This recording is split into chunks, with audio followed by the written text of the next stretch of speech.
Le Chatelier's principle. This is everything you need to know. Let's make it simple. Firstly, guys, Le Chatelier's principle only applies to reactions that have this symbol. Now, Le Chatelier's principle states that if a change is applied to a system in equilibrium, then the system will act to reverse that change. Equilibrium means the forward and reverse reactions are happening at the same rate. Not the same time, not the same amount, the same rate. Make sure you use the right words. I'm going to use this equation here to help explain this. Ammonium chloride gives you ammonia and hydrogen chloride. If you increase the temperature, the system will act to oppose that change, so it will need to reduce the temperature. Any reversible reaction has an exothermic and an endothermic direction. Exothermic is bond making, endothermic is bond breaking. So if I add heat to this system, the system is going to favour the endothermic direction. That's because the endothermic direction will absorb the heat and reverse the change.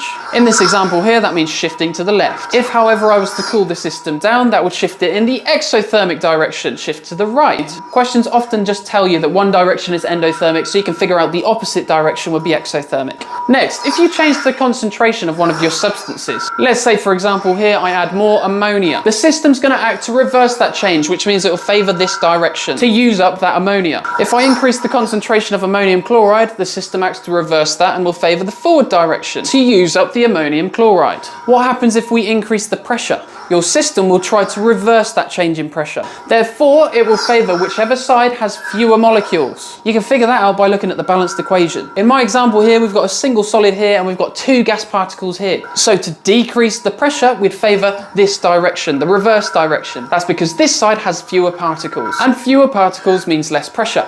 Decrease the pressure would favour this side, which has more particles, to increase the pressure. And that's all you need to know. Make sure you have this saved so you can watch it again before your exam, and if it hasn't quite gone in, then let's just go through it again.